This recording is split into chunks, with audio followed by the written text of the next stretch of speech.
الرحيم الحمد لله والصلاة والسلام على رسول الله اللهم وفقنا لما تحبه وترضاه وبعد فسلام الله عليكم ورحمته وبركاته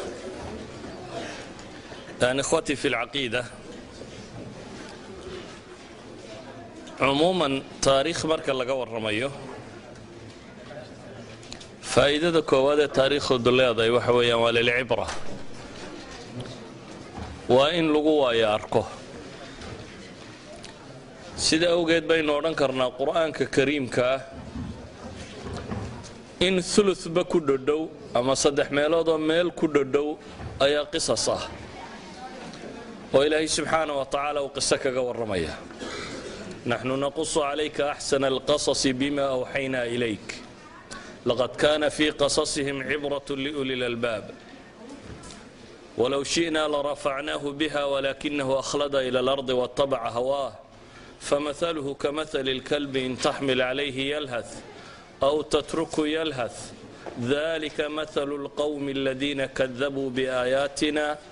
فاقصص القصص لعلهم يتفكرون sida daraaddeed ilaahay subxaanahu wa tacaala dhul badan ayuu qur-aanka kaga warramayaa qisada qur-aankuna asbaabo badan bay u soo aroortaa waxaase ugu muhiimsanoo ilaahay subxaanahu wa tacaala uu qur-aanka ku tilmaamayaa qisaska in laynoogu sheegayo inaynu ku tafakurno ama kuwaaya aragno inaynu ka qaadanno cibar inay noqoto wax lagu waayo arko cibratun liuli lalbaab lacallahum yatafakkaruun markaynu u fiirsanno markaa qisadu sideedaba waxa ugu quruxda badan lee ku jira waxa weeyaan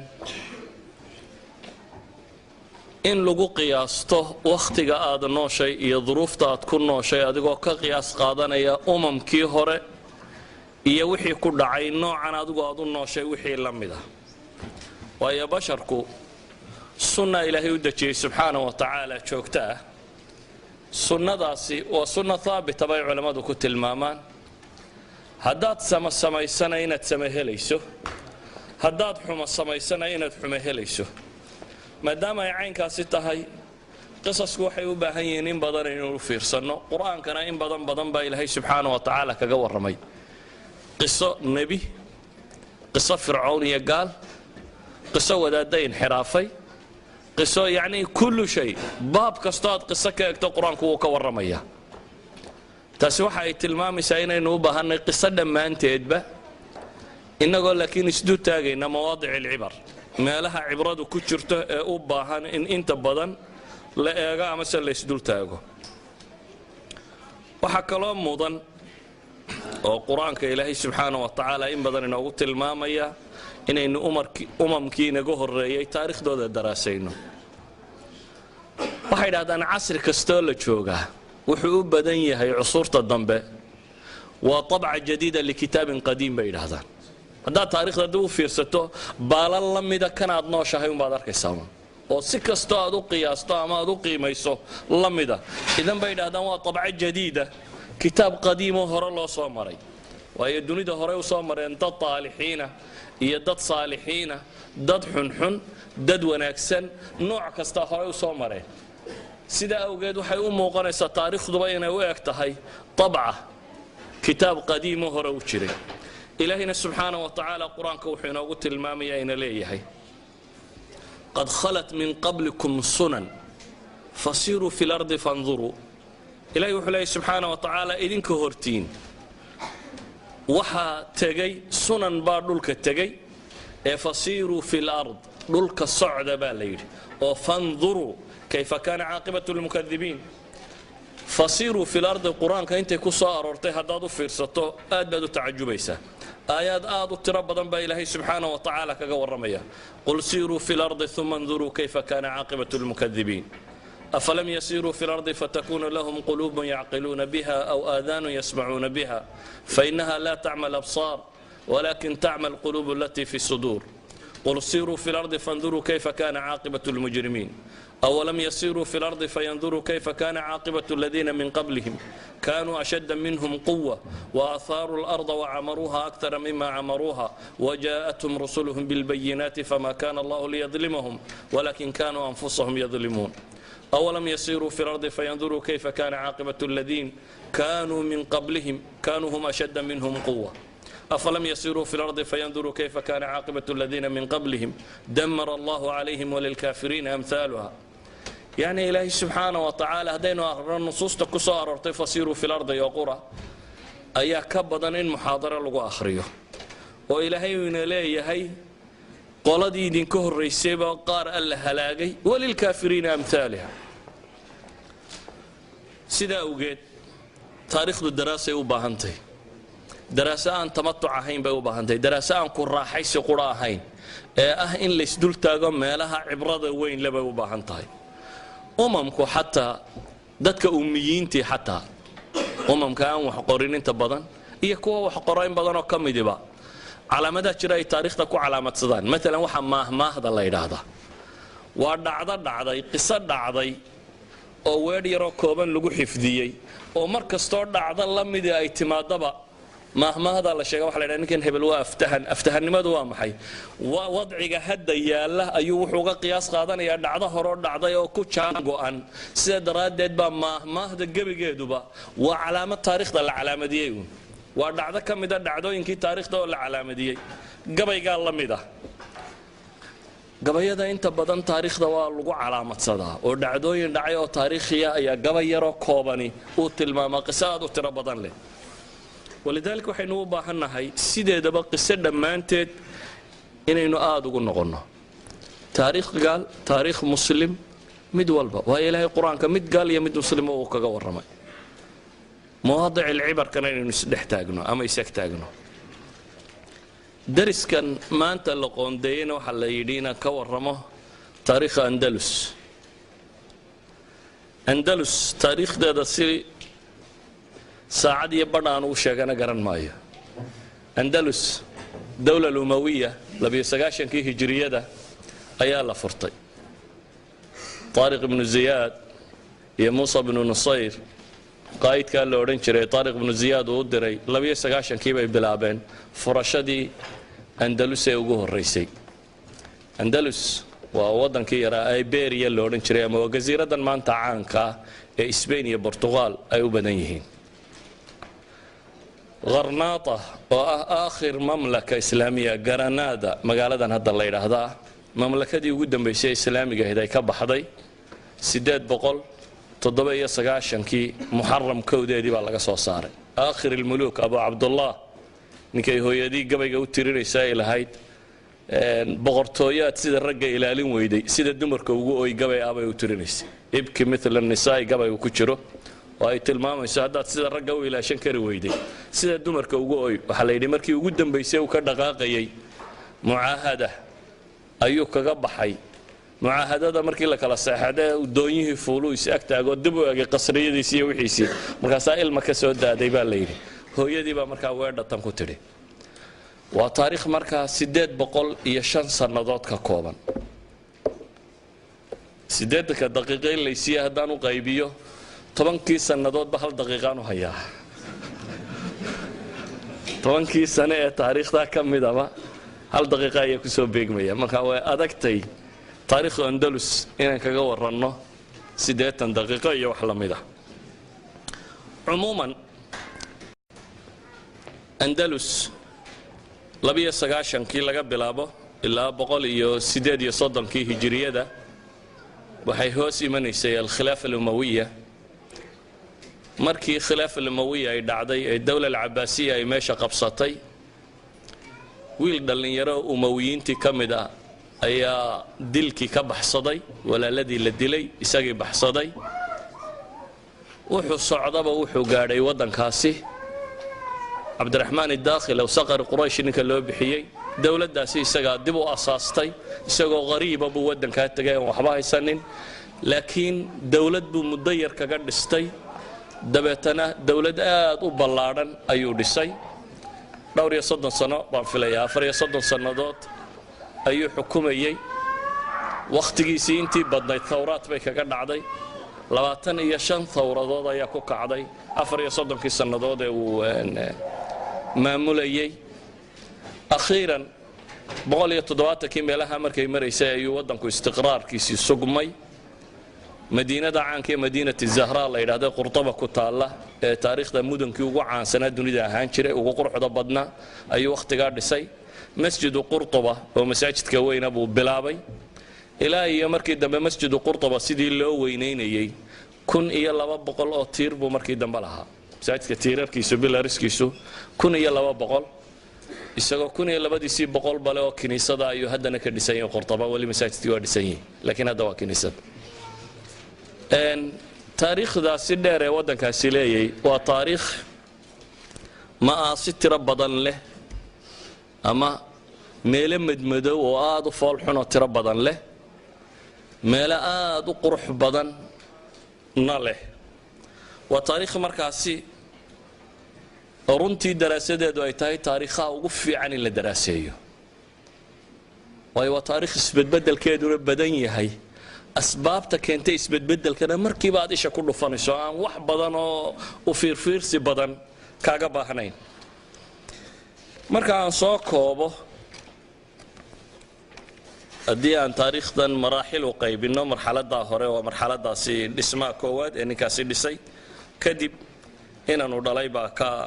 uga dambeeyey kadib inan kale u awowyaha uga dambeeyey qolada hore waa iska fiicnay laakiin waxaan jeclahay meesha u baahan inaynu si fiican u daraasayno inaan isu soo dultaago taariikhdani markay muddo socotay ayaa ninkii ugu dambeeyey wakhtiga aan rabo waxaan rabaa cahdigii muluku tawaa'if ay talinaysay cahdigii ugu fitna badnaa inaynu tagno ee taariikhdaasi ka mid ah waa cahdiga loo yaqaano muluku tawaa'if ama boqortooyooyinkii طائفaadka yaryar ee kala nooca ah muluku tawaa'if waxa ka horeeyay laba boqor oo aad u waaweyn waa cabdiraxmaan الناصر ama cabdiraxmaan الثالث taariikhda bani umayya saddex nin oo cabdiraxmaan la yiraahdo soo maray daakhilkii iyo cabdiraxmaan kii labaad ama thani iyo cabdiraxmaan الثالث nin lagu tilmaamo iyo saddex hishaamkii koowaad kii labaad kii saddexaad cabdiraxmaan الثالث oo cabdiraxmaan الناصر ninka loo yaqaano wuxuu xukumayay wadankaasi 50 sanadood 22 jir isagoo abuu qabsaday waana mararkay ugu qurux badnayd buu wadankaasi gaadhsiiyey nin karti leh oo alla ka cabsi leh oo dawlad xoogan dhistay oo thawraadkii iyo wixii ka soo horjeedo dhan ka takhalusay oo ballaadhiyay dawladda islaamka ee meesha dawlad aad u qurux badan leh buu ka tagay markaas cabdiraxmaan الناصر dawladdii quruxda badnayd ee uu ka tagay inankiisii baa dhaxlay la odhan jiray alxakam ibnu cabdiraxmaan الناصر alxakam waxaa nin caalima aqoon badan diin jecel alla ka cabsi badan dawlad deganna helay isna dhanka cilmigu isaga faafayba waa maktabadihii caalamka ugu waaweynaa ninkii samaystay 400 oo majalladood bay maktabadiisa ka koobnayd isagu nin caalima oo faqiiha buu ahaa muddo haystay laakiin qaltadii ugu weynayd buu galay bay yiraahdaan dawladdii aadka u ballaadhnayd ee meesha ka talinaysay markuu ka geeriyoonayay inama waaweyn ma lahayn inan yaroo uu dhalay ayuu ka dhigay inuu leeyahay wilaayada isaga dabadii culamada ugu da'weynaysiisa 12 jir bay ka dhigaan taariikhda kuwa ugu yareeyana 7 jir adigu ninuu 7 jir meelahaasi ah داديسو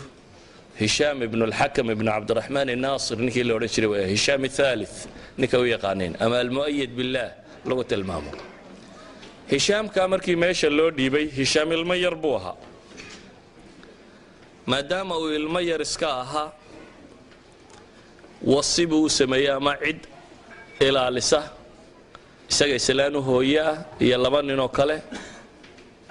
taariikhdaasi mar rabo bitafsiil inaan uga warramo wuxuu mar rabaa mawaadicaan u dan leenahay inaan gaadho waxa isku qabsaday dawladdiiba nin la yiraahdo Muhammad ibn Abi Aamir waa nin qabiil Yaman asalkiisu ka soo jeedo alxaajib almansuur ninka la baxay weeyaan. xaajibku taariikhdaa hore waa ra-iisul wasaraa oo kale, ninka uu boqorka warka kala dira ayaa xaajib la odhan jiray. xaajibkaasi taariikhdii islaamiga hore xaajibka laqab looma samayn jirin, boqorkunbaa laqab lahaan jiray. almansuur billah, waxaynu maqalno almuqtadir billah, alqaadir billah, magacyadaasi boqoradaa lahaan jiray, laakiin xaajibka iyo wasaradu may lahaan jirin. ninkani maadaama uu dowladdii gacanta iskaga dhigay laqab buu samaystay almansuur la yidhaahdo, isagaa qabsaday dowladda dhammaanteed. nimankii agtiisa soo marmarayeyna wuu ka takhallusay. 3 nin baa la tilmaamay agtiisa ka dhadhawaa ama uu islaa waxbay kugu qabsanayaan, makiidooyin buu sameeyey bay yidhahdaan. 3diiba uu ka takhallusay, dowladdii isagaa qabsaday. wiilkii yaraana wuxuu yidhi inan yar baa tahay, cibaadayso, boqorrada looma soo galo, halkaa ku jir. meel buu ku xidhay bay yidhahdeen, uu iska joogi jiray. xataa markuu soo baxayo dumarkaa lagu dari jiray. koox dumara inta la raaciyo farda la saaro, barnaskan ay qaataan maxaa la yidhahdaa marookaanta iyo maqaaribta idinka arka koofiyaddan yara ku samaysan khamiiska, rag iyo dumarba nooc ku samaysan bay qaataan. nooca inta loo xidha baa la yidhaha barnaska la yidhaahdo, ayuu xataa lagama dhex garan jirin bay yidhahdaan dumarkaa uu la socdo iyo kooxdaasi gelbinaysa, cidima arki jirin, waa iska cibaadaysan jiray, meeshiisaasu iska joogay. ninkan la yidhaahdo alxaajib almansuur baa dowladda haystay, laakiin nin aad u cajo badan buu ahaa. dowladdii wuu sugay, waxyaaba cajabana waa laga tilmaamaa. 52 dagaal buu galay, intabana wuu guulaystay. culamada qaarna 54 bay sheegayaan, laakiin imaam dahabi 52 buu ka dhigayaa. 52 dagaal buu galay, 52 ghaswe uu galayba wuu soo guulaystay. idan wuxuu ka dhigay waddankii andalus la odhan jiray ee islaamiga ahaa waddan aan gaalba hunguraynin, agtiisa cidi soo marin, aad u xoog badan. imaamu dahabi wuxuu ku tilmaamayaa ninkaasi wakaana mowtuhu aakhira asalaax wa awala alfasaad lianna afcaaluhu kaanat xasana fi lxaal faasida fi lma'aal. imaamu dahabi fii siyari wuxuu odhanayaa ninka kan geeridiisu waxay ahayd buu yidhi wanaagga wixii ugu dambeeyey, acmaashiisuna geeridiisu wanaagga wixii ugu dambeeyey bay ahayd, fasaadkana wixii ugu horeeyey, afcaashiisuna buu yidhi waxay ahayd xasana fi lxaal. marka wakhtigan la joogo camaladii uu samaynayey camalo aad u qurux badan, laakiin cidhib xumo dambe oo badan ka tegey. waayo ninkani wuxuu sameeyey khilaafo aanu khaliifku talina qolo kala taliso. inanuu dhalay buu uga dhintay, kiina halkiibuu ka sii hayey, 7 sannadood buu meelaha ku sii haystay. laakiin nin saalixu isaguna ahaa, dowladdii waxba kama xumaanin. mid uu dhalay oo kale ayaa sii dhaxlay, kaa dambe uu dhalay nin fiican ma ahayn. wuxuu ahaa nin marka hore hooyadii faranjiye tahay, islaam faranjiyadaa dhashay, islaamihii weliba hadiyaadka boqorradu ay u siiyeen mid ka mida baa dhashay, shangal baa la odhan jiray. waxaanu ahaa nin fasaad badan, aad u fasaad badan. ninkaasaa dowladdii qabsaday, akhiiran dagaallo iyo burbur buu isna iskaga dhintay. waxaa soo baxay in lagu kaco, dabeetana meeshii waxaa qabsaday nin cusub oo umawiyiintii ka tirsan. waxaa la yidhi waayo shanjalkani wuxuu sameeyey khatartee kale waxay ahayd, labadii hore waxay iyagu yidhaahdeen inagu xaajibaanne wilaayada umawiyiintiibaa iskaloo mu'ayad bilaahi baa qolka dambe ugu jiray. waar maxaa mu'ayadkani qolka kaga jiri buu yidhi, mu'ayadkana waa ha iska tago, aniga ah buu yidhi khilaafadii waliyulcahdi buu sheegtay. markaa bacda almu'ayad bilaahi inuu isagu wilaayada leeyahay, wilaayadina ay wareegtay. dowla alamawiya ama qurayshiyiintana wilaayada dadku nowcan ma way uga dambeeyeen, laakiin ninkani waa caamiri yamaniya, marka ma uga dambaynayaan dadku sidii looga dambeeyey. awal waxay ku maamulayeen inay xaajib yihiin ama inay sultada yani ra-iisul wasaare inuu ka yahay. nin moxamed ibnu hishaam ibnu cabdiljabaar la yidhaahdo umawiya baa lagu kiciyey, dabeetana ninkaasaa meeshii inqilaabay, waa qabsaday. wakhtiga kan waa cahdi fitna bilaabantay, waa qarnigii 5aad iyo bilowgiisii, 400 taariikhda hijrigii markay maraysay weeyaan. ninkani markuu meesha qabsaday caamiriyiintii buu eriyey meeshii buu xoog ku qabsaday waa dawladdii buu isyidhi isku dabarido laakiin looma daynin ee waxaa bilaabmay wakhti fitnaa oo madaxnimadii laysku laayo oo tiro badani dhacdo taariikhda 400 la joogo ilaa 422kii laga gaadhay waa 22 sannadood 22 sannadood 13 amiirulmu'miniin baa soo maray يعني waxaad qiyaasi kartaa markaa fitanka iyo mashaakilka taagnaa sida uu eegaya 22 sano oo 13 amiirulmu'miniin oo kala nooc ay soo mareen waxa dhacay ninkii guriga ku xidhnaan jiray mid ay walaalayiin oo boqorkii weynaa al-Hakam caalimka aynu ku sheegaynay uu dhalay al-Hakam ibn Abd al-Nasir nimuu dhalay oo Sulaymaan la yiraahdo ayaa isku dayay inuu dawladdaasi inqilaabo laakiin wuxuu furay albaab cusub oo aan taariikhda Andalus lagu aqoonin albaabka maalintaasi furmay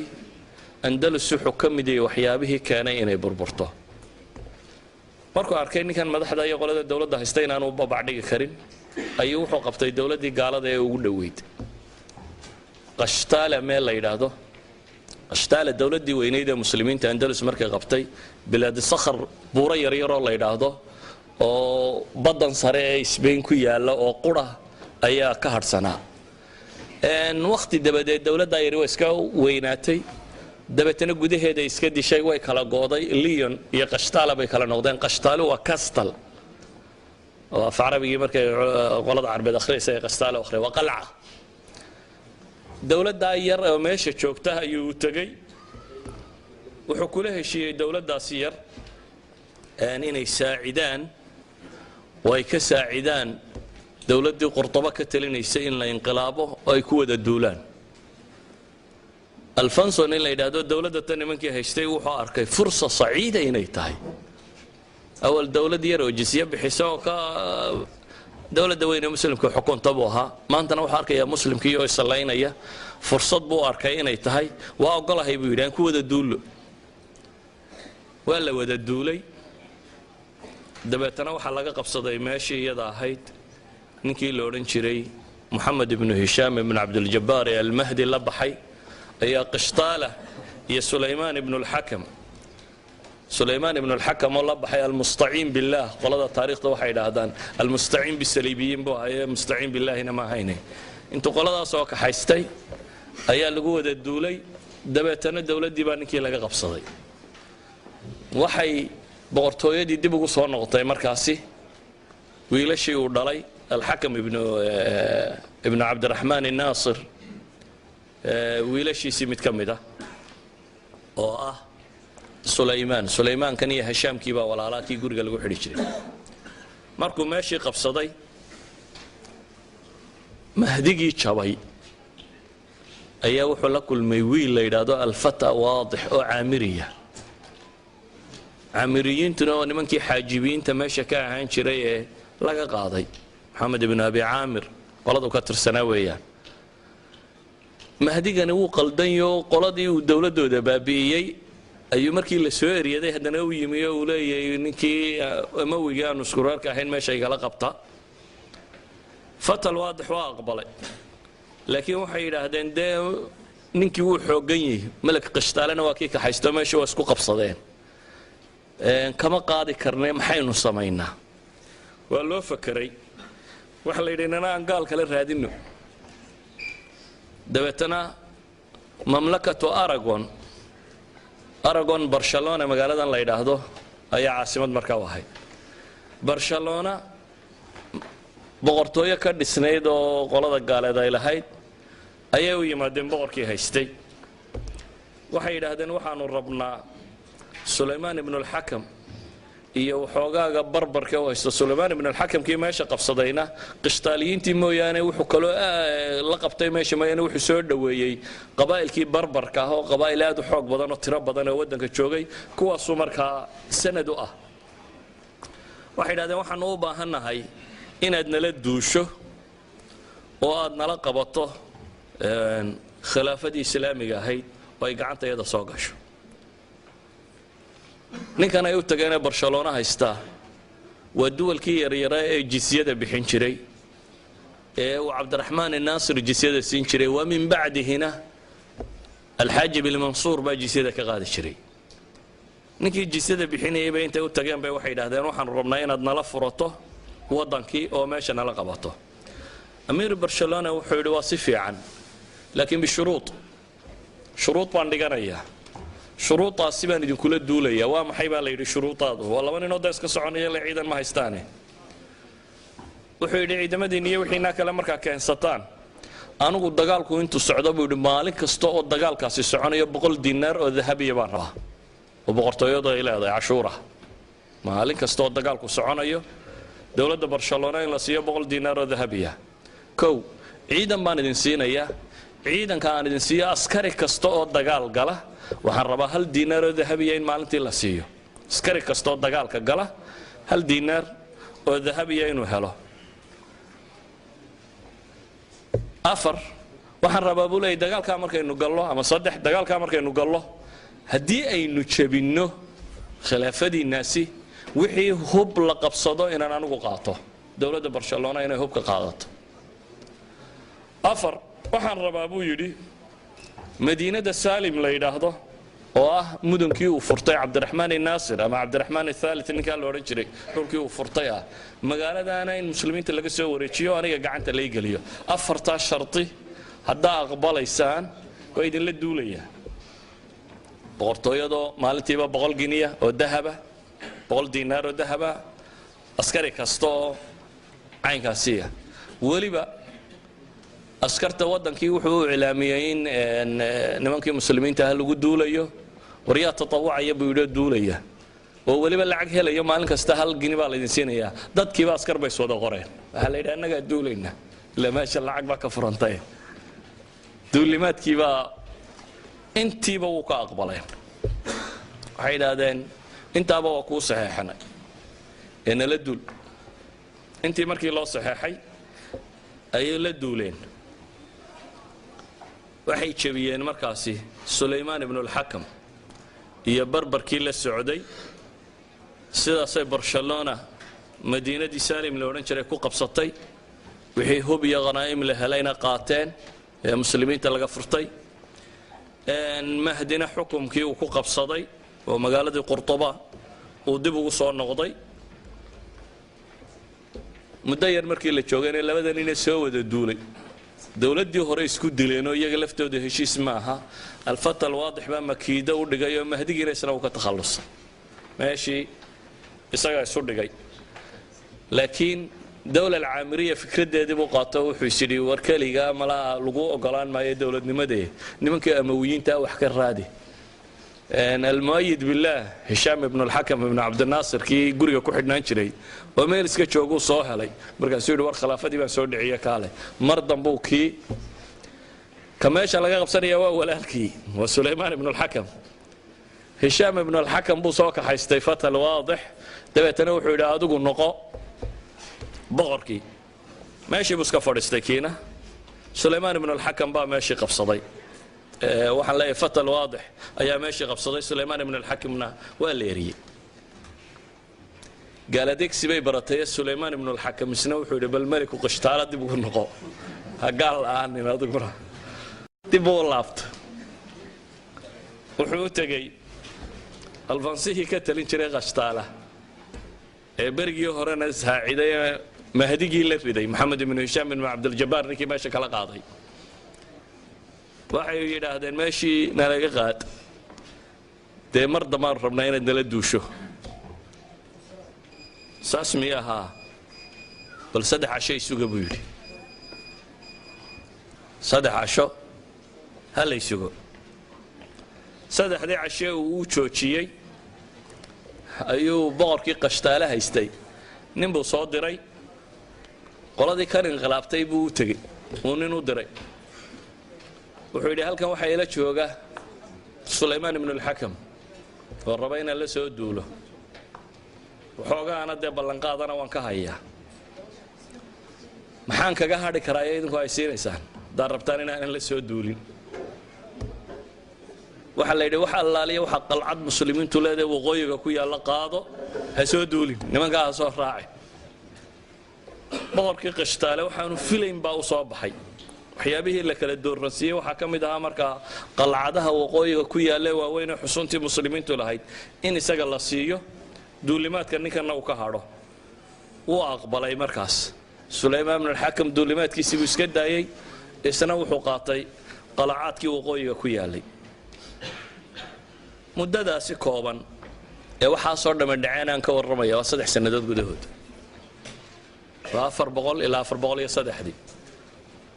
3 sannadood gudahood baa waxaasoo mashaakili dadka ku dhaceen sulaymaan ibn alxakamkii haddana barbarkiibuu dib u kiciyey meeshii ma joogin waa soo noqdeen qurtabuu soo galay magaaladii buu fasahaadiyey kufsi dumar dad la laayo wax walba wuu sameeyey ninkii almustaciin billaahi la odhan jiray la baxay hishaam ibn alxakamkiina meeshii buu ka eriyey meeshiina dib buu qabsaday waxaasoo dagaali waxay dhex marayeen waa 2 nin oo walaala ah qolabana qole eriyadisay muddo aan badnayn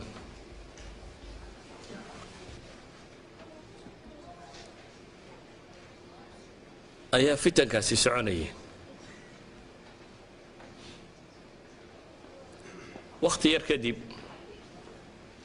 ayay qoladii barbariyiintii ninkan waday baa waxay dhaaheen horta heedha maxaynu ninkan u wadnaa maynaba meesha qabsanno intaynu wadno ninkan umawiga ee sulaymaan ibn alxakamka maynu sulaymaan kaba ka takhallusno inagu qabsanno iyana meeshii bay ninkan ka qaadeen waxaaba qabsaday meeshii gebigeediiba nimankii barbariyiinta ahaa cali ibn xamuud nin la odhan jiray waa qurtabo qabsaday walaalkii qaasim ibn ishbiili u dhiibtay dabeetana meeshii bay qabsadeen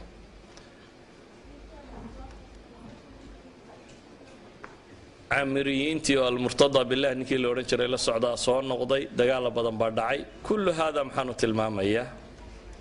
waxaanu socdaa uun waxoogaa yar inaan tilmaamo dawaama ayay gashay dowladda islaamiga ee meesha joogtay marka ay taariikhdu maraysay 422 meelahaasi ee warkii loo adkaysan kari waayay maalinba meel mid qabsaday ee dhibtii tiro badatay ayaa qaadigii magaalada qurtuba loo yimi waxa la yidhi sida tan loo adkaysan maayo maxaa la yeelaa wadaadadii waa shireen dabeetana waxa la yidhi khilaafada baan ridna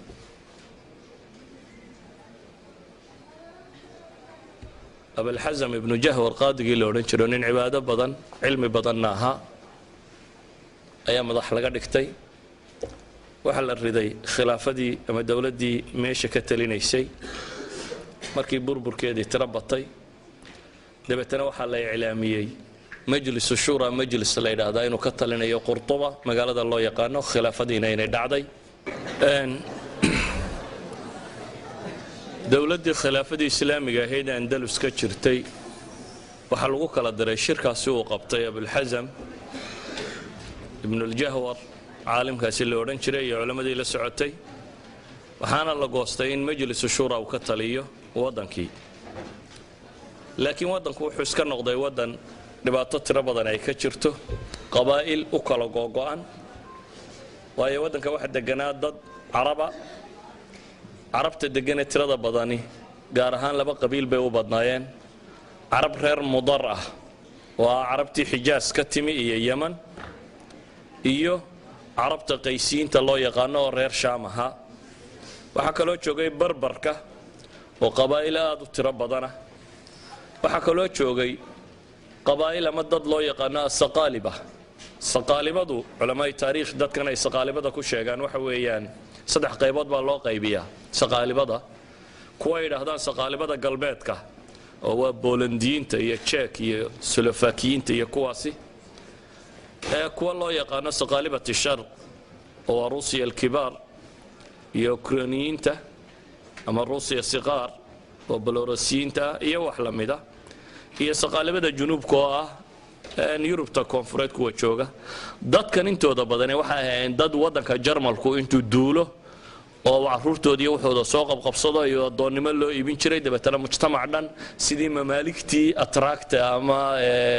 masar oo kale qabsatay dad noocaasay noqdeen marka waa qabaa'il tiro badan oo iyaguna waddanka degan markii ay dhacday in dowladdii khilaafada ahayd ay baabaado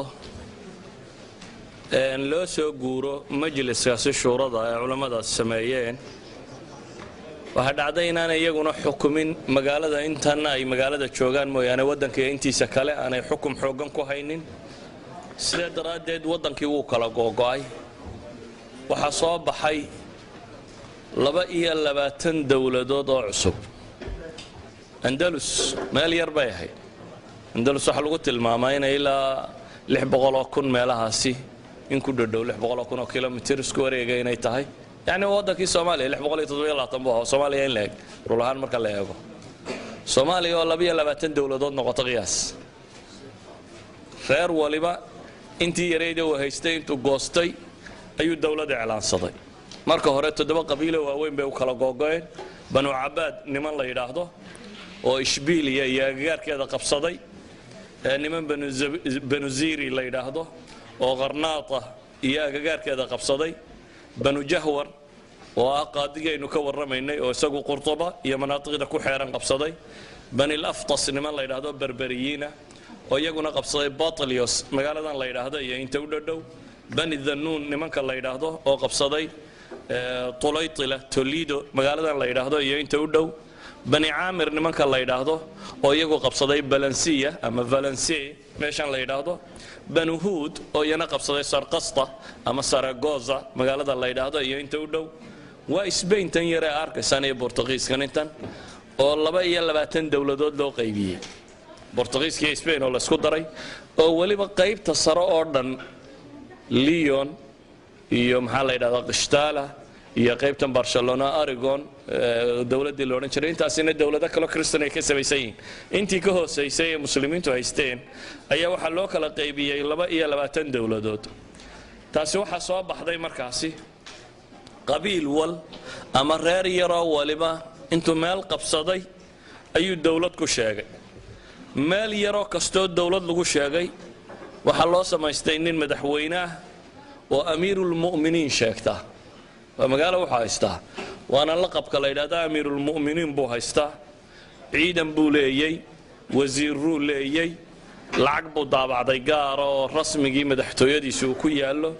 safiirru leeyay uu dirto nin waliba dawlad wixii ay sheegan jirto dhan ayuu sheegtay dabeetana waxay noqdeen dawlado yar yar oo 22 oo 22 kuba ay col yihiin oo mid waliba walaalkiisa ugu dhow ee muslimka uu iska eegayo si uu walaalkiisa u dhow muslimka ugu xoogaystana dawladaha gaaleed ee markaas ka xoog waaweyn mid kamida uu dabada saaray ama se uu ku tiirsan yahay taasi waxay keensatay in gabayaagii la oran jiray al-Hasan ibn Rashid sidoo imaam Dhahabi siyarkiisa jiska 17aad safxada 144aad ku soo naqlinayo inuu gabayo yiraahdo mimma yuzahiduni fi ardi andalusa سماع معتصم فيها ومعتضد ألقاب مملكة في غير موضعها كالهر يحكي انتفاخا صولة الأسد يعني قبياغا سي مسلم كابا وحلي وحيابها نغت جيب أندلس وحا كم دبولي دولك أندلس وحا نغت جيب مغرعيدا تراد بدن لهم معتصم يم معتضد المعتصم بالله المعتضم بالله المرتضي بالله المؤيد بالله مدوى لبا لقب كيما دحتويد ولا هان جرتay buu la baxay waxaan ka fogaaday waxa kamida buu yiri magacyada tirada badan leh ay nimankaas la baxeen wa alqab mamlakatin fi ghayri mawdi'aha bulay wa magacyo dawladeed waan laakiin meel dawladi joogto loo bixinin kalhir yahki intifakhan sawlat al-asad بعض الروايات صورة الأسد بينها واسدي بيدين على هذا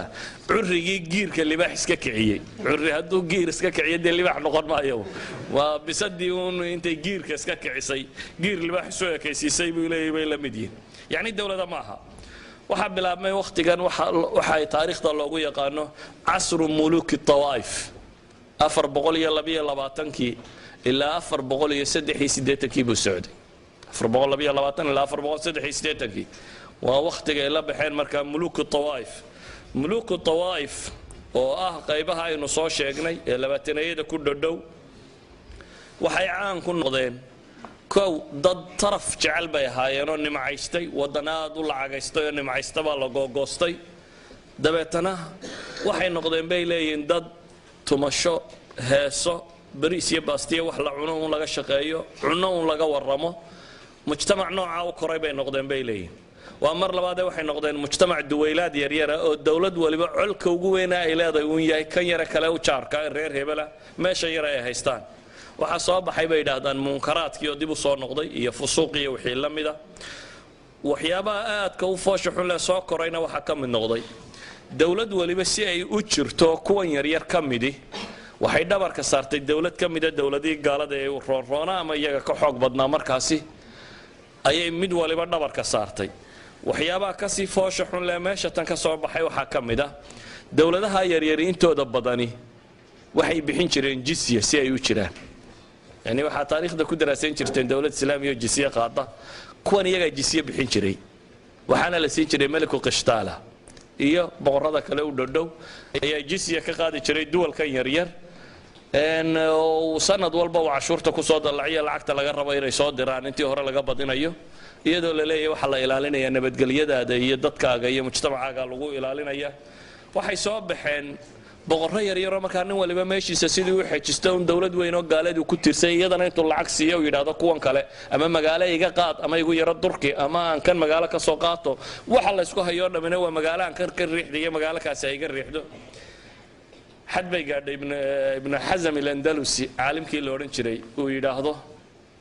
weedhaadu laadica wallahi low calimuu ana fii cibaadati الsulbaani tamshiyatu umuurihim labaadaruu ilayha فنحن نراهم يستمدون النصارى فيمكنونهم من حرم المسلمين وأبنائهم ورجالهم يحملونهم أسارى إلى بلادهم وربما أعطوهم المدن والقلاع طوعا فأخلوها من الإسلام وعمروها بالنواقيس لعن الله جميعهم وسلط عليهم سيفا من سيوفه وأود ابن حزم ابن حزم باوحو قاعدين ويداهدو إلهي بان كل دارته هدي أيو قادان بيدو كون مدحض الشيغانية عبادة السلبان كرسك إني عابدان إن الرمود وقف ضدان يا نار أنتوا كلا صعونيسو وإسك عابد يا بيودي وضعنا ما ضحى بيودي هدي ما أنت الله يرادو كرسك عابدان رميه سوا وكلا سهلانان يا آد بيوصبير يا بيودي ساسي درادات بيدتك مسلمين تا حرم كودي يا دمر كودي يا أبنادودي يا رجودي با iyagoo maxaabiisa loo qaadaya buu dhulka gaaleed oo lagu xidhanaya magaalooyin dhan oo muslimiintu lahaayeen baa la siinaya buu leeyahay iyo qalcado dhan oo muslimiintu ay lahaayeen oo islaamka inta laga tirtiro naaqus laga dhex taagaya buu leeyahay ilaahay dhammaantood ha nacdalo oo seef suyuftiisa kamid ah allah ku itixaamo buu ku gabagabeeyay waa wadaad cadhooday waxa ka muuqata yani wuxuu dareemay sida ay wuxuu u jiraan duwalkan yaryari waxay ku caanbaxeen runtii xaakim waliba inuu meel yar intuu qabsaday dawladnimo sheegtay dawladdiisa yari inaanay jiri karin ilaa iyo dawlad gaaleed oo kale dhabarka saaro mid waliba ninka ku xigay muslimka inuu col leeyahay ka foge kale gaalkaana inuu lacag siinayo ama jisye uu bixinayo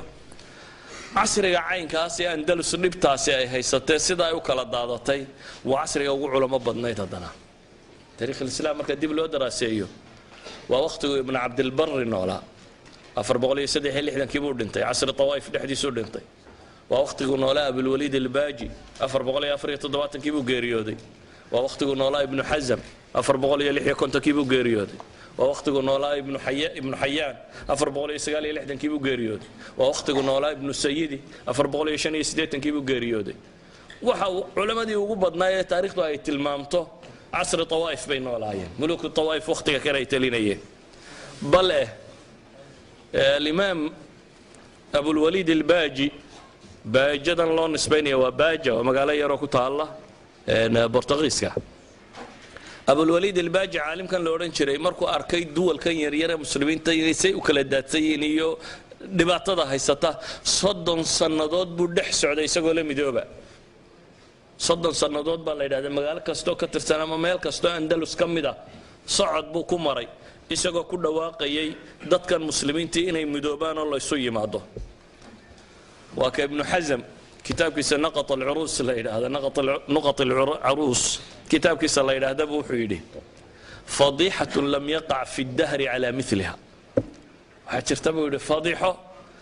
aan taariikhda bini aadamku hore u soo sheegin buu yidhi 4 rijaal fi masaafati 3 ayaamin tasama kula waaxidin minhum amiira almu'miniin buu yidhi 4 nin oo masaafo 3 maalmood loo kala socdo mid waliba intuu meel yar ka degay buu yidhi uu sheegtay amiirulmu'miniin inuu yahay mu'minkoo dhan buu amiiru yihi 4 nin mid waliba mu'minkoo dhan amiirnimadiisa sheeganaya 3 casho socodaba lagaga tallaabaa meeshay degan yihiin ninka caadiga maalintii 40 kilomitir buu socdaa 3 casho waxa laga yaabaa 120 kilomitir in la socdo waa 120 kilomitir dhul ah oo 4 amiirulmu'miniin joogto oo nin waliba meel ka talinayo oo khataba lahum biha fi zaman waahid oo 4 tababa yidhi waqti qura khudbada jimca mid walba amiirulmu'miniin inuu yahay loogu ducaynayo oo khudbada lagu akhrinayo buu leeyahay markaasuu wuxuu tilmaamay 4 kuway kala ahaayeen mid waa khalaf alxusari buu yidhi oo ishbiiliya ah cala annahu hishaam almu'ayid waxaa jira hishaam almu'ayidkii oo culamo taariikhda qayb ka mid ay qabaan inuu waqti hore dhintay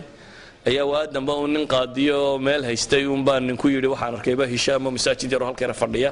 dabeetana nin baa loo keenay war hishaamkan yaa garanaya inuu ninkani hishaam almu'ayid yahay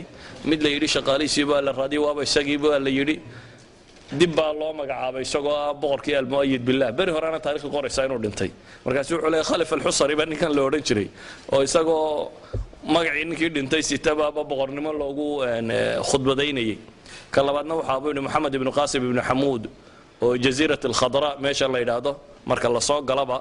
andalus xagga hoose ee tanja iyo marka laga soo galo goobta koowaad ee la yimaado aljaziira alkhadra meel loo yaqaano moxamed ibnu idriis oo isagana maalqa magaalada la yidhaahdo looga khudbadaynayay iyo idriis ibnu yaxya oo shantarin magaaladan la yidhaahdo yacni wuxuu tilmaamayaa ibnu xasam inay ceeb tahay aan la aqbali karin in 120 kilomitir inay yeeshaan 4 amiirulmu'miniin inay ka soo baxaan waxaa gaadhay waqti andalus taariikhdeedu runtii si tiro badan ay leedahay waa waqti marar badan aad soconayso akhrigeeda ama ka warankeedu uu dhib badan yahay waayo markaad maqasho tulaytila dhicitaankeedii oo kale tulaytili waa caasimadii berigii hore Spain looga talin jiray ee muslimiintu markay furteen caasimatul qawt markii hore ahaan jirtay athaqr shimaali bay culimada taariikhda ku tilmaamaan malik alfonso sadis markuu qabsanayay niman kale oo muslimiina kula duulayay waa dhul muslim oo la qabsanayo oo niman kale oo muslimiin ay kula duulayaan cidda qabsanaysaana uu yahay malik qashtaale taariikh islaami hore lama arki jirin in nin muslima uu ku soo duulo kooxo kale oo muslima oo waxa loo qabanaya uu yahay nin gaaleed inuu qabsado meesha tan bal malik qashtaale intuu kibray markaasi waa alfonso sadis isagoo waagii hore aabihii markuu boqortooyada ka dhintay ee 3 nin oo walaalaha bay ku qaybsadeen mid baa dabeetana labadii kaleba soo eriyaday oo meesha ka qaaday alfansahan isagoo qaxoontiye buu talaytile yimi talaytilu joogi jiray boqorkii talaytila soo dhaweeyay meelahan oo dhan buu tustusay wixii oo dhan markuu soo eegaaga uu noqday ayaa walaalkii dhintay markuu walaalkii dhintay boqortooyadii isaga dib loo siiyay ninkii halkan qaxoontiga ku ahaan jiray ee dib loo diray ee meeshii tagay meeshii buu dib ugu soo duulay markuu meeshii qabsaday alfansahan madow Afrika joogo kala siisay weeyaan meeshuu qaxoontiga ka ahaa ee uu shalayto qaxoontiga ku ahaa ayuu dib uga soo duulay markii uu la saaray meeshii dib loo saaray wuxuu gaadhsiiyay markaasi xad uu gaadhsiiyo in jisyada markuu ka qaado yani culimada taariikhdu haya maasida markay ka waramayaan maasida qaarkood yani culimada taariikhda ka mid waxay warinayaan inuu soo diray nin ka mid ahaa wasiiradiisii oo yidhi lacagtan la ii siinayo jisyada si fiican u soo baadh lacagtu dee waxay ahaan jirtay dahab iyo fida marka lacagta laga qaadanayo nimankan naaqidiinta ah ee baa jira waxaan eega inuu real yahay iyo wax dee macdan aan real ahayn inay tahay marka lacagtii markii laga ururiyay wixii almuctamid billah kii la odhan jiray meeshiisa markii la joogay ayuu wuxuu ku yidhi boqorkii arrin kaluu isoo faray waa boqorkii yaraa qashtaala haystay waa maxay buu yidhi arrinta kale uu soo faray boqorkii wuxuu yidhi waxaa gabadhaydii baa umulaysa dabeetana nimankii qisiisiinta ahaa wadaadadii baan la tashaday tale waxaa la ii sheegay in loo baahan yahay si aan muslimiinta uga xoog bato oo aan ugu wada qabsan karo in islaantaydu ay ku umusho masaajidka qurtuba waa codsi uu soo qortay maliku qashtaala boqorkii almuctamid billah ishbiliya ka talin jiray ayuu wuxuu leeyahay qurtuba isku haystay buu wuxuu leeyahay waxaa loo baahan yahay boqorka habartiisii baa umulayse inay ku dhasho مسجد قسطالة مسجد قرطبة ساعتك وين قرطبة يعني واحد تان كان يا واحد ويان ومركو الدرامي دتك كرينا دت كلالومي oo liita oo midba ka ku xigay iska eegayo oo midna aanu kaligii markaa iska celin karin ama aanu wax iska rabi karin uu yahay uu ka qabsaday magaaladii Tulaytile loo oran jiray ayaa codsigiisu xadka kan gaadhay taasi waxay sababtay inuu waxoogaa naqwa qaado ninkii safiirkiiba uu dilo loo soo diray oo dabeetana rabshada ay dhacdo oo ninkii duulimaad soo qaado oo mashaakil tiro badan ay u dhaco ilaa xad markii dambe boqoradii yaryar ay isu yimaadeen oo yidhaahdeen war maxaynu samaynaa waddankiina difaaci kari mayno markaasay yidhaahdeen aanu nasriga aan soo waaridno war aan caalamul islaami dib u eegno shimaali afrika ama shimaali afriqiya north africa dowlad cusub ka dhalatay oo dowlad almuraabitiin loo oran jiray oo markaas uu ka taliyay nin salafi ah oo loo oran jiray Abdullah ibn Tashfin Yusuf ibn Tashfin la yiraahdo uu ka taliyo waa oday 80 jira oo faraska fuushan hadana dowladii ninka iska talinayay bay u dirteen caawimo inuu soo siiyo dabeetana hadana iyagii baa dhexdoodii shakiyay waxay yiraahdeen hadduu inaga ka ciyaar muyna qabsadaade diiba uu ninkan inaga riixaar mu isagu meesha qabsadaa maalintaasi waxay ku tilmaamaan almuctamid billah ibn Abbad kaasi go'aan adag buu maalinta qaatay wuxuu ku yiri wallahi la nar'a inaan geela ku raaco saxaaraha ayaa ay dhaanta buu yiri khanziir raaco يعني إنه نكاس ما شبه سوق قبصده وقال يدر طبعا كدور بداية إن قشطالة أنتوا يقبصده خنازيرته اللي راعية بوليه هاي دبتنا وحي قاتين قوان كا إن مرابطين الله يرده يوسف ابن تاشفين يا عيد مدي سبايمي وقعد عن كزلاق الله يقانا يا دعدي ووقعد تاريخ ده وقعانه دبنا له شبيي qashtaale iyo nimankii ka talinayay markaas dib loo jarbiyay isaga darka ku baxsaday ciidamadiisa dhamaantood meesha ku jabeen qisaska taariikhiga ee masaa'ilkan ku saabsan mar rabo inaan balbalaadhiyo laakiin waxa aan rabaa inaan tilmaamo mujtamacu markuu dhexdiisa isagu uu isnaaco dabeetana uu noqday yaa kursiga ku fadhiya kadibna tuulo waliba madaxweynaha ay samaysato waxa iska ilaalinaysaana ay tahay tuulada kale ku xigta isaguna uu waayo waligiiba magac dawladeed ha sheegto lacag ka samaysto wax yar ha qorqoro laakiin uu waayo muqawamaat alxayaa qaabkii loo noolaan lahaa uu waayo oo noqdo waxaan isdifaaci karin ama waxba iska celin karin waxay noqonaysaa inuu taxta saytarati dawlad ukhra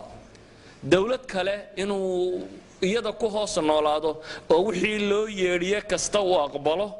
si ay tiisan yari u jirto 22 dawladood baa muddadaasi yar meeshan ka talinayay oo midba ku xiga uu iska ilaalinayay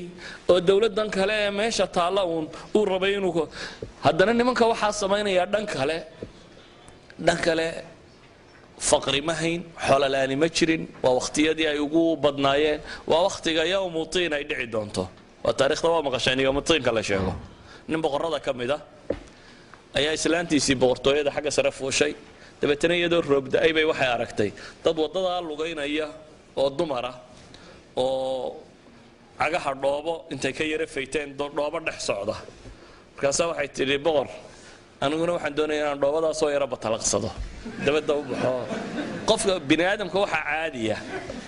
inta ka maqan uu bini aadamku moodaa inay tahay nimcada rasmiga imka ninka baadiyaha jooga ee aan waxba haysanin talow daaraha dhaadheer mar uu yaa fuula buu isleeyahay kan daaraha dhaadheer fuushanina yaa buuraha marun kora buu isleeyo soo carcarara bannaankaasi oo hiita yar buu dhisanaya waa nolosha bini'aadamka caadiga ah yacni qofba inta uu haysta mooyaane inta kaluu raadceeya uu arkaa inay raaxa tahay oo inuu soo sameeyey waxaas islaantan boqorku qabo 800 hablood baa la yidhahdaa dad ku dhadhow baa shaqaalaheeda ahaa u shaqaynayaan waxay jeclaatay inay dabadda u baxdo dhoobadaasi ay soo yara batalaqsato ay soo socoto dabeetana wuxuu yidhi boqorkii waad batalaqsanaysaa wuxuu amray tiinatul muluuk in loo sameeyo dhoobo boqortooyaha loo sameeyo buu yidhi waxa la soo gaday wadanka wixii miski iyo cambar iyo wax la isku udgoonayo dhan yaalay dabeetana hal la cajiimaa la yidhi wixii baa la isku cajiimay meel bannaana loogu sameeyey aagaamo yaryarna waa loo soo iibiyey xambaarato dabeetana waxaa la yidhi halkaasi ku batalaqso waxay ku batalaqsatay markaa dhoobo laga sameeyey miski iyo cambar iyo waxa waa kuwa culimmada taariikhdu sheegaan inay beri bay islaantiis qabteen markaasay tiri wallaahi ma ra'aytu minka khayran qatu weligay wanaag kaama arag nama maalintii dhoobadana buu yidhi xataa yowmutiin ayuu tilmaamay baa la yidhaahdaa ibnu cabbaadkani weliba wuxuu ahaa nin gabayaaya aad u gabay badan buu ahaa walidaalik akhiiran horta xabsu ku dhintay isagu dowlad muraabitiin baa qabatay waa la xidhay magaalo yaroo Morocco ku taala ayaa lagu xidhay magaaladaasuu ku dhintay nin aad u gabay badan buu ahaa gabayadiisa cajiibka waxa ka mid ah maalin ciideed isagii markii la xidhay reerkii la masaafuriyay meeshii dawladda kale ka dhaceen oo qabsadeen ayaa waxa ku dhacday maalin ciideed buu arkay caruurtiisii hablihii uu dhalay oo kabala oo caguhu dildilaaceen oo islaantiisuna islaan gabayda bay ahayd oo adiibada oo macruuf la yaqaano islaantan uu yoomuteeka ku taamayay oo islaantiina iyana reerahay maryaha u toshaa boqortooyadii iyo nimadii waxa ka dambeysay qaxoontinimadaasi isna uu xabis ku jiro islaantanina ay reeraha u tosho marada ay u tosho maalintii dambe caruurtiisii u timo gabay aad u macruuf u tirinayay oo marka dambena uu ka gabayayo cagaha hablihiisa buu ka gabayaya uu leeyahay waxaad moodaa maalinna inaanay qoladii dhoobadii ku socotay yani maalinna inaanay qoladii miskiga taabatay ahayn baad moodaa gabay abuu tirinaya aad runtii gabay calaacal badana oo uu odhanayo yani ninka iga dambeeyo adduun yani farxad male waxba waxaad haysato isku dhoobadiiba waxaanu ka joognaa buu leeyahay kabalaantaas gabay abuu tirinaya waxaan uga jeedaa mayla ayn dhaqaale lama la'ayn ama dad aan hanti haysan may ahayn dad dacfi kale ka jira may ahayn laakiin waxa ugu badanee meesha tan ka jiray wuxuu ahaa khilaafkaasi mujtamaca soo dhex galay iyo kuraasidaasi yaryara la isku qabsaday iyo mabaadi'dii kulliga ahaa ee la haystay oo la ilaabay oo loo noqday markaasi in dawladaha kale dhabarka la saaro oo la isku dayo taariikhda andalus meelo qurux badan iyo meelo liidataba way leedahay meelaha kan laakiin aan ka warramayo ogaan baan u doortay waayo horaan waxaynu u soo nidhi taariikhdu waa bayjaj maalinba bog la rogoo la akhriyo bog kastoo aad joogta waxaad arkaysaa bog horoo taariikheed oo la mid yahay dad maanta arkayso duwal yaryar oo tiro badan oo muslimiina 200 kun iyo 500 kun inta meel fadhiistay yidhi dawlad baanu nahay